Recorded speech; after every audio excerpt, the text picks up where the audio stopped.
আজ আমাদের ন্যাড়া পোড়া, কাল আমাদের দোল, পূর্ণিমাতে চাঁদ উঠেছে বলো হরি বল। এই প্রবাদটা আমরা প্রত্যেকেই ছোটবেলা থেকে শুনে আসছি। কিন্তু এই যে দোল বা হোলির আগের দিন রাতে আমরা বাঙালিরা ন্যাড়া পোড়া করি, সেটা কেন করি? গোটা ভারত জুড়ে প্রত্যেকটি জায়গায় দোল বা হোলির আগের দিনের এই বিশেষ উৎসবের আয়োজন করা হয়। উত্তর ভারতও তার ব্যতিক্রম নয়। উত্তর ভারতেও অবাঙালি হিন্দুরা একটি উৎসবে মেতে ওঠেন, যেটা আমরা ন্যাড়াপোড়া করি, তারা ওখানে হোলিকা দহন করেন। কিন্তু এই হোলিকা দহন কেন করা হয় তা জানা আছে কি? আসলে পুরাণ অনুযায়ী শ্রী বিষ্ণুর তৃতীয় অবতার বরাহ, তিনি হত্যা করেছিলেন রাক্ষস রাজের ভাই হিরণ্যক্ষকে। আর এই হিরণ্যক্ষই ছিলেন রাক্ষসরাজ হিরণ্যকশিপুর ভাই। আর এই ঘটনার পর রাক্ষসরাজ তো বেজায় উত্তপ্ত হয়ে ওঠেন। তার ভাইকে হত্যা করেছেন শ্রী বিষ্ণু। তিনি বিষ্ণুর উপর ক্ষেপে যান। তিনি তখন তপস্যা শুরু করেন। আর সেই তপস্যায় তিনি বরপ্রাপ্ত হন। তিনি বর চেয়েছিলেন যে তাকে ঘরে বা বাইরে, দিনে বা রাতে, আকাশে বা মাটিতে কোনো জীবিত বা মৃত, সশস্ত্র বা খালি হাতে, কোনো দেবতা বা অসুর, আবার কোনো পশু বা মানুষ তাকে হত্যা করতে পারবেন না। আর এই বরটা শুনে আশা করছি বুঝতেই পারছেন যে চারিপাশ থেকে নিজের চারদিকে একটা আস্তরণ, একটা বলয় তৈরি করে নিয়েছিলেন তিনি, যে কেউই তাকে আর হত্যা করতে পারবে না।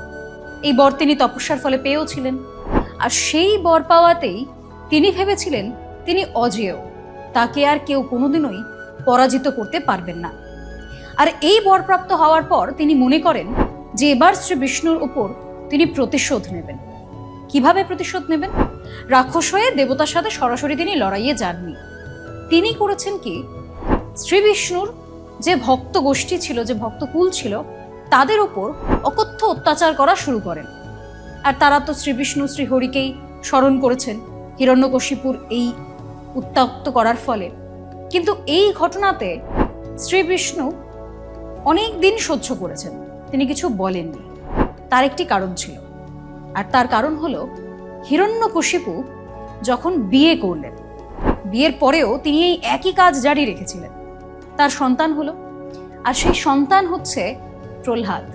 এই নামটা সকলেরই শোনা। বলা হয় যে ভক্তকুলে প্রহ্লাদ শ্রেষ্ঠ, আর তার কারণ রয়েছে, সেটাই আজকের গল্প।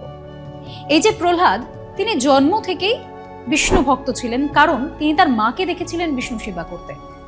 জন্ম থেকে বিষ্ণু ভক্ত প্রহ্লাদ ধীরে ধীরে বেড়ে ওঠে। তার মাও রাক্ষস প্রাসাদের এক কোনায় লুকিয়ে বিষ্ণু সেবা করতেন। সেই দেখেই প্রহ্লাদ বেড়ে উঠেছিলেন। প্রহ্লাদও ভক্ত গোষ্ঠীর মধ্যেই একজন হলেন। কিন্তু এই প্রহ্লাদ এতটাই তার ভক্তিতে মশগুল থাকতেন, এতটাই শ্রীহরিকে সে ভালোবাসতেন, যে শ্রীহরি তার প্রত্যেকটা বিপদে তার পাশে থাকতেন। কিন্তু এই বিষয়টা যখন রাক্ষসরাজ হিরণ্যকশিপু জানতে পারেন, তিনি তার স্ত্রীকে তো শাস্তি দিয়েই ছিলেন, এর আগের এপিসোডে আমরা সেটা নিয়ে আলোচনা করেছি। কিন্তু প্রহ্লাদ, তাকে নিয়ে তিনি কি করবেন তিনি চিন্তায় পড়লেন। কারণ প্রহ্লাদ তো তার সন্তান, তার বংশ, তার পরবর্তী প্রজন্ম। কিন্তু তা সত্ত্বেও রাক্ষসরাজ হিরণ্যকশিপু সিদ্ধান্ত নিলেন যে যে কোনোভাবেই হোক প্রহ্লাদকে হত্যা করতে হবে। এই হত্যা করার অছিলায় বিভিন্ন জিনিসপত্র, বিভিন্ন কাহিনী, বিভিন্ন ঘটনা তিনি গড়তে থাকলেন প্রহ্লাদের সাথে। কিন্তু যতই তিনি বিপদে ফেলার চেষ্টা করেন প্রহ্লাদকে, ততই যেন শ্রীহরি তাকে অনেকাংশে অনেকটা বেশি করে আঁকড়ে ধরেন। আর এরপরেই আসে হোলিকার গল্প। এই যে হিরণ্যকশিপু, তার বোন হচ্ছে হোলিকা, তার বিশেষ বরপ্রাপ্ত ছিল।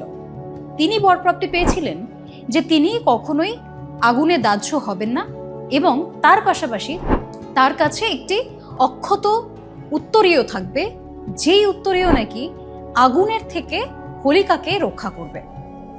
তো এই বিষয়টা যখন হিরণ্যকশিপু জানতে পারেন যে তার বোনের কাছে এত বড় একটি মারণাস্ত্র রয়েছে, তিনি ঠিক করলেন যে তাহলে এবার হোলিকাকে ব্যবহার করেই প্রহ্লাদকে আগুনে পুড়িয়ে দেওয়া হোক।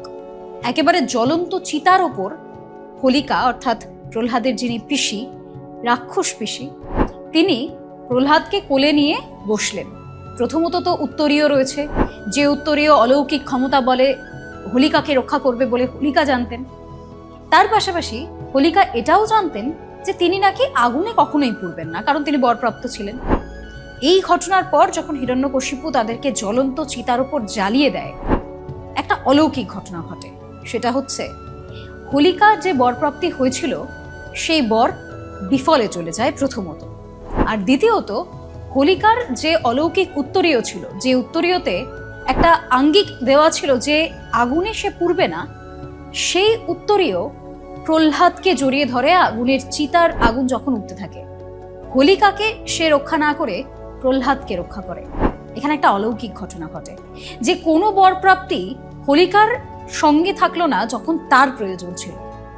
এটাই বোধহয় শ্রী বিষ্ণুর খেলা, যে সমস্ত বর তার সাথেই, যার ভক্ত সেখানে রয়েছে।